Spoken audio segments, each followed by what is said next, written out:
Press club के द्वारा एक यहाँ पे कार्यक्रम लिया गया जहाँ पर सुंदरी ठाकुर और राष्ट्रीय अध्यक्ष जो कि खालिद जी है और उनकी पूरी टीम उपस्थित थी। इस कार्यक्रम का मेन जो उद्देश्य था वो था पत्रकारों की सुरक्षा को लेकर कैसे सुनिश्चित किया जाए और किस तरह से पत्रकारों को जो सरकार द्वारा या केंद्र सरकार या राज्य सरकार इनके द्वारा जो सुविधाएं मिलने वाली हैं उसे किस तरह से पत्रकारों तक पहुंचाया जाए।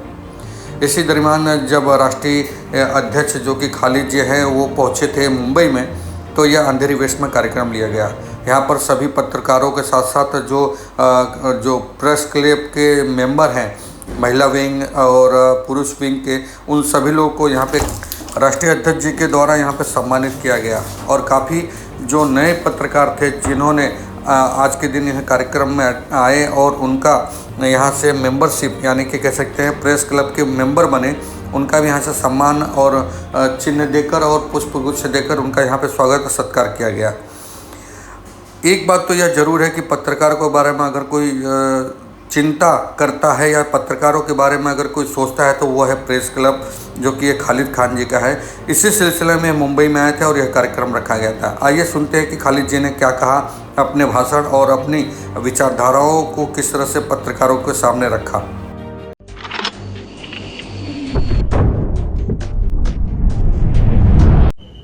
प्रेस क्लब वर्किंग जर्नलिस्ट की स्थापना 2018 में इस उद्देश्य के साथ की गई थी कि देश में पत्रकार सुरक्षा कानून की आवश्यकता महसूस की जा रही थी। हमारे भारत में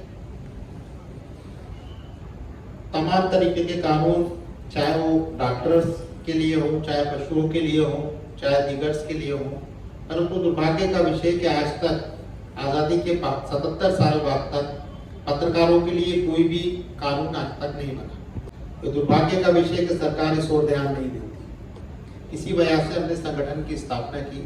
तो संगठन की स्थापना के साथ साथ हमारे क्रांतिकारी पत्रकार साथी, हमारे पदाधिकारी अपने अपने राज्यों में, अपने अपने जिलों में, अपनी तहसीलों में पत्रकार सुरक्षा कानून के लिए संबंधित सरकारों को ज्ञापन सौंपते रहे। महाराष्ट्र में यह हमारा सौभाग्य का विषय है कि हमारे पास जहाँ शशिदीप जी, सुंदरी ठाकुर जी, रामलोक खट्टर जी जैसे क्रांतिकारी साथी हैं, जिनके माध्यम से हम पत्रकार सुरक्षा कानून के इस अभियान को आगे बढ़ा रहे हैं। मेरी ये कामना है कि महाराष्ट्र सरकार को क्या ऑलरेडी पत्रकार सुरक्षा कानून पूर्व में लागू कर चुकी है, तो लागू करने के बाद भूल देगी। उसको अमल में लाना हम ही क्रांतिकारी साथियों का जिम्मेदारी है। मैं चाहता हूँ कि महाराष्ट्र के तमाम क्रांतिकारी पत्रकार अपने हित के लिए, अपने अधिकारों के लिए एकजुट हों और सरकार से ये मांग करें कि जो पत्रकारों की सुरक्षा और उनके कल्याण के लिए उन्होंने कानून बनाया है उसको पुनः लागू करें। पत्रकारों की सुरक्षा सुनिश्चित हो, पत्रकारों का कल्याण सुरक्षित हो। तो निष्पक्ष पत्रकारिता जो लगातार खत्म होती जा रही है, उसको सुरक्षा की आवश्यकता है। तो जब तक निष्पक्ष पत्रकारिता सुरक्षित नहीं रहेगी, लोकतंत्र का चौथा स्तंभ कमजोर रहेगा, मजबूत नहीं होगा। मैं पुनः अपने संगठन प्रेस क्लब वर्किंग जर्नलिस्ट की ओर से आप तमाम साथियों का आभार व्यक्त करता हूँ कि आपने हमारे इस छोटी सी परंतु महत्वपूर्ण बैठक में अपनी उपस्थिति दर्ज कराई। जय सुंदर जी, सर जी, आपका बहुत बहुत धन्यवाद कि आपने मुझे इस लायक समझा और आपने मुझे अपने संगठन का मेंबर बनाया। हम कोशिश करेंगे संगठन में रहकर और भी कुछ हम काम करते रहें ताकि हमारे काम से दूसरों को भी फायदा होता है। हम यहाँ संगठन में सिर्फ नाम के लिए नहीं आए हैं, कुछ काम करने आए हैं। तो बहुत अच्छा लगता है कि वैसे मैंने देखा है कि मीडिया के लिए तो ठीक है, लोग अपना फोटो दिखवाते हैं, न्यूज़ दे देते हैं, लेकिन मीडिया के सुरक्षा के लिए ये जो संगठन बना हुआ है, ये मैंने भी पहली बार देखा है। और इसके लिए ही मैं इसका मेंबर बना हूँ और इसके अंदर जो कार्यकर्ता भी हमारे मेन हैं बहुत ऑनेस्टफुल हैं, इसलिए मुझे बहुत अच्छा लगा। और आप सब लोगों का मैं दिल से धन्यवाद कहता हूँ कि आपने मुझे अपने इस संगठन का मेंबर बनाया। अंधेरी वेस्ट में प्रेस क्लब का यहाँ पे एक बड़ा सा फंक्शन लिया गया, जिस फंक्शन में काफी पत्रकारों को सम्मानित भी किया गया और यहाँ से बहुत सारे पत्रकार जुड़े भी, जो कि नए अब आने वाले दिनों में प्रेस क्लब के साथ मिलकर यह पूरा काम करेंगे। ऐसे ही मंच पे यहाँ पे उन जो कि राष्ट्रीय अध्यक्ष है खालिद जी वो थे, सुंदरी ठाकुर जी थी और दीप जी थी, काफी ऐसे यहाँ पे महानुभाव उपस्थित थे। आइए हम उनसे बात करते हैं कि आखिरकार यह प्रेस क्लब का जो एक मीटिंग कह सकते हैं या कह सकते हैं कि यहाँ पे जो कार्यक्रम किया गया, इस कार्यक्रम का उद्देश्य क्या था और क्यों रखा गया यह कार्यक्रम पूरा। यह जो आज कार्यक्रम रखा गया किस उपलक्ष्य में कार्यक्रम था? प्रेस क्लब वर्किंग जर्नलिस्ट की मुंबई इकाई और राष्ट्रीय संयोजक महिला विभाग के आयोजन था। इसमें पत्रकार सुरक्षा कानून के लिए हमने एक मुहिम तैयार की है, जो संपूर्ण भारत में पत्रकार सुरक्षा कानून लागू कराने के लिए हम लोग प्रयास कर रहे हैं। उसी संदर्भ में आज यहाँ मुंबई में एक बैठक आवश्यक रूप से रखी गई, ताकि पत्रकारों को सुरक्षा और उनके कल्याण के लिए इस अभियान के तहत हम तमाम पत्रकारों को सुरक्षा और उनका कल्याण सुनिश्चित कर सके। प्रादेशिक सरकार और केंद्र सरकार से हमारी लगातार ये मांग है कि पत्रकारों की सुरक्षा और उनके कल्याण के लिए योजना बनाए, पत्रकार सुरक्षा कानून लागू करें। इसी संदर्भ में आज की इस विशेष बैठक का आयोजन किया गया है। उम्मीद करते हैं कि इस बैठक के माध्यम से हम अपने इस उद्देश्य का, पत्रकार सुरक्षा कानून का उद्देश्य का संपूर्ण महाराष्ट्र में प्रचार प्रसार करेंगे और प्रादेशिक सरकार, महाराष्ट्र सरकार से हम मांग करेंगे कि पत्रकारों की सुरक्षा सुनिश्चित की जाए। प्रेस क्लब वर्किंग जर्नलिस्ट ने भारत सरकार से मांग करी है कि जिस तरह सरकार ने आयुष्मान योजना जो बनाई है, उसमें तमाम पत्रकार जो आर्थिक रूप से पिछड़े हैं और जिनकी आर्थिक स्थिति इतनी अच्छी नहीं है कि बड़े अस्पतालों में इलाज करा सके, उनको आयुष्मान योजना से जोड़ा जाए, ताकि वो और उनके परिवार जो है उनका स्वास्थ्य सुरक्षित रह सके। इसी प्रकार पत्रकारों को, गैर अधिमान पत्रकारों की भांति जो गैर अधिमान पत्रकार हैं, उनको भी सरकार जिस तरह से अधिमान पत्रकारों को सुरक्षा और उनको सहूलतें प्रदान करती है, गैर अधिमान पत्रकारों को भी सहूलतें प्रदान करें, उनका और उनके परिवार का कल्याण सुनिश्चित हो। और पत्रकारों की समस्याओं के निराकरण के लिए संपूर्ण भारत में पत्रकार कल्याण आयोग की स्थापना की हमारी मांग है। हम चाहते हैं कि संपूर्ण भारत में जिस तरह के महिला आयोग, अल्पसंख्यक आयोग या दीगर आयोग जो हैं, जो वर्ग विशेष या समाज विशेष के उत्थान के लिए कार्य कर रहे हैं, इसी तरह पत्रकारों के लिए एक पत्रकार कल्याण आयोग की स्थापना हो, ताकि पत्रकारों की समस्याओं का निदान। प्रेस क्लब वर्किंग जर्नलिस्ट ने प्रिंट मीडिया, इलेक्ट्रॉनिक मीडिया के अलावा सोशल मीडिया और खासतौर पर दूरांचल के वो पत्रकार जिनको बड़े बड़े चैनल या बड़े बड़े समाचार पत्र दूर रखते हैं और उनकी सहूलतों के लिए नज़रअंदाज करते हैं, तो हमारा ये माध्यम है कि हम प्रिंट मीडिया, इलेक्ट्रॉनिक मीडिया के साथ साथ सोशल मीडिया की प्लेटफॉर्म है, चाहे यूट्यूब हो या न्यूज़ पोर्टल हो या दीगर प्लेटफॉर्म हो, उनके पत्रकारों को भी उनकी सुरक्षा सुनिश्चित करने के लिए सरकार से प्रयास करेंगे और उनको भी मुख्य धारा से जोड़ने का प्रयास किया जाएगा। सुरक्षा की जिस तरह से बात की जा रही है, कई राज्यों में इसे लागू किया गया है, लेकिन देश भर में अभी पूरी तरह से लागू नहीं है। देखिए, पत्रकार सुरक्षा कानून के संबंध में जब हमने भारत सरकार गृह मंत्रालय से मांग की थी, उनका कहना है कि ये सब्जेक्ट जो है वो प्रादेशिक स्तर का है और हर प्रदेश सरकार अपने स्तर पर पत्रकार सुरक्षा कानून लागू कर सकती है। परंतु 2017 में भारतीय गृह मंत्रालय द्वारा एक अधिसूचना जारी करके एक गाइडलाइन बनाई गई थी, जिसमें पत्रकारों की सुरक्षा और उनको दी जानी सहूलतें जो हैं उनकी एक व्यवस्था की गई थी। दुर्भाग्य का विषय कि 2017 से 2024 तक समस्त प्रादेशिक सरकारें उस पर अमल नहीं कर रही। हमारा भारत सरकार से तमाम प्रादेशिक सरकारों से ये मांग है कि जो 2017 में गाइडलाइन बनाई गई थी पत्रकारों की सुरक्षा के लिए, उसको लागू किया जाए। महाराष्ट्र की बात की जाए तो महाराष्ट्र में किस तरह की परिस्थिति है, उसके बारे में कुछ जानकारी। महाराष्ट्र में पत्रकार सुरक्षा कानून कई वर्ष पूर्व बन चुका है, परंतु उसका अब तक अमल नहीं हुआ और यही वजह है कि पत्रकारों को अब तक सुरक्षा सुनिश्चित नहीं हो पाएगी। मैं क्योंकि आज महाराष्ट्र में हूँ, तो महाराष्ट्र सरकार से ये मांग करूंगा कि पत्रकार सुरक्षा कानून के संबंध में जो उनका अध्यादेश जारी हुआ था, उसको विधानसभा में लेके आए और उसको अमल में लाएं, ताकि पत्रकारों की सुरक्षा और उनका कल्याण सुनिश्चित हो सके।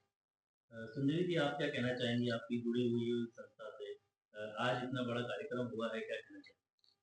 मैं भी यही कहना चाहूंगी, मैं तो वैसे भी ऑलवेज हमेशा यही कहती हूँ कि हमारे पत्रकारों को जो होना चाहिए, जो उन्हें फैसिलिटीज, जो उनकी सुरक्षा के लिए आज तक किसी गवर्नमेंट ने कुछ नहीं किया। आप देखते हैं पत्रकारों की हत्या हो रही है, पत्रकार जेलों में पड़े हुए हैं, जिनका कोई कसूर नहीं है, उनके लिए कोई सुनवाई ही नहीं है, उनके लिए कोई पहल ही नहीं करता है। तो हमने एक खालिद सर ने जो बनाया, मैंने जब ये सुना था पिछले साल तो मैंने कहा बिल्कुल मैं इसमें ज़रूर शामिल होंगी और मैं जॉइन करूँगी।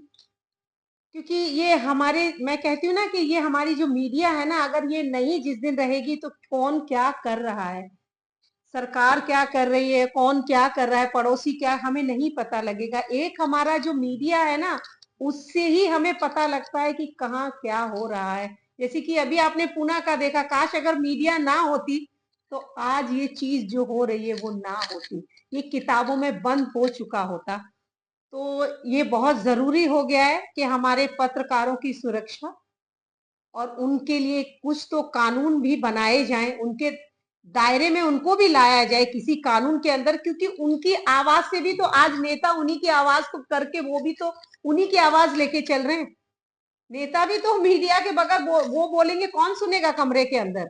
तो मैं हमारी सरकार से ये निवेदन करती हूँ कि प्लीज आप हमारे पत्रकारों के लिए और हमारी मीडिया के लिए कुछ ऐसा कीजिए जिससे वो सुरक्षित हो, उन्हें भरोसा हो, वो वो जनता की आवाज बनते हैं और आपको हमारी आवाज बननी चाहिए। तो ये सब सुरक्षित रहेंगे, हम सुरक्षित रहेंगे तो आप भी सुरक्षित रहेंगे, क्योंकि आपकी आवाज हम ही सारे जितने भी हमारे पत्रकार भाई बैठे हैं वही पहुंचाते हैं। नहीं तो कोई आपकी आवाज सुनेगा नहीं, कौन क्या बोल गया और कौन क्या बोल गया। तो मैं ये कहूंगी, हमारी सरकार से निवेदन करूंगी कि आप इस बात पे गौर कीजिएगा और इसको सुनिश्चित कीजिएगा। बस, धन्यवाद, थैंक यू। खालिद जी, सुरक्षा पे अभी सुंदरी जी ने बात किया, तो पुलिस स्टेशनों में पत्रकारों के पास जो बदसलूकी की जाती है या उन्हें बहुत तरीके से नेग्लेक्ट भी किया जाता है, इसके बारे में आप महाराष्ट्र पुलिस से या महाराष्ट्र के आयुक्त से क्या कहना चाहेंगे? जब आप महाराष्ट्र में हो तो क्यों ना इसके बारे में कुछ एक बड़ा कदम उठाएं? मैंने पूर्व में भी कहा कि भारत सरकार ने 2017 में गाइडलाइन बनाई थी। मैं महाराष्ट्र सरकार से ये निवेदन करूंगा कि उस गाइडलाइन का पालन करें, जिसमें लिखा गया था कि पत्रकारों के साथ किसी भी प्रकार का दुर्व्यवहार नहीं होगा। पत्रकारों के खिलाफ यदि कोई एफआईआर होती है तो सीनियर अधिकारी उसकी जांच करेगा, उसके बाद ही उनकी गिरफ्तारी सुनिश्चित होगी। महाराष्ट्र सरकार, भारत सरकार द्वारा 2017 में जो गाइडलाइन ली है, आप अगर कानून पे अमल नहीं करना चाहते तो भारत सरकार की 2017 की गाइडलाइन है, उस पे भी अगर आप अमल करेंगे तो पत्रकार सुरक्षित हो जाए। इसके अलावा पत्रकारों की गरिमा की अगर बात की जाए तो चौथा स्तंभ माना जाता है, लेकिन आज लगातार उनका जो स्तर है वो गिरता जा रहा है। राजीव पानवाला भी अपने आप को पत्रकार बता रहा है, तो क्या उसके ये बारे में बहुत कोई दुखद कदम उठाया जा ये रहा है? बहुत क्योंकि दुखद है। जब डॉक्टर की हम बात करते हैं तो पहले देखा जाता है कि उसके पास सर्टिफिकेट है या नहीं, तो पत्रकारों की गरिमा के लिए क्या कदम उठाए? देखिए, भारत सरकार ने आज तक इस तरह की कोई अधिसूचना जारी नहीं की कि पत्रकार किसको माना जाए। हम भारत सरकार से, प्रादेशिक सरकारों से लगातार ये मांग करते रहे हैं कि यदि आरएनआई डिपार्टमेंट किसी का टाइटल रजिस्टर्ड करता है तो वो एक क्राइटेरिया रखे कि वो व्यक्ति या तो शिक्षित हो या उसने किसी प्रकार की डिग्री प्राप्त की हो, जिसके आधार पर वो पत्रकारिता या अपनी मैगजीन या समाचार पत्र का प्रकाशन करे। वर्तमान संदर्भ में अगर बात की जाए तो कोई भी व्यक्ति, जैसे आपने कहा कि कोई पान वाला, चाय वाला, वो भी टाइटल लेके पत्रकार बन जाता है। जब तक उस पर सरकार अमल नहीं करेगी, सख्ती नहीं बरतेगी, तब तक इस प्रकार के पत्रकारों के ऊपर अंकुश नहीं लगेगा। मैं भारत सरकार और महाराष्ट्र सरकार सहित तमाम प्रदेश सरकारों से मांग करता हूँ कि आप अपने जनसंपर्क जो संचालनालय है या विभाग है, उसमें एक इस तरह का वेबसाइट तैयार की जाए कि पत्रकारों को एक निश्चित एक क्राइटेरिया के तहत मार्कशीट या कोई ऐसी चीज मांगी जाए जिससे कि उनका स्तर पता चल सके और जो फर्जी पत्रकार या इस तरह के पत्रकार है उनकी छटनी हो सके। प्रेस ऑफ वर्किंग जर्नलिस्ट संगठन को लगातार 5 साल से पत्रकारों की सुरक्षा और कल्याण के लिए जिस तरह से आवाज उठाए हुए हैं, ये बहुत ही सक्रिय संगठन है और इसमें जितने लोग जुड़ते जा रहे हैं, इस संगठन के उद्देश्य को समझ पा रहे हैं और संगठन आगे बढ़ता जा रहा है और आवाज जा रही है लोगों तक।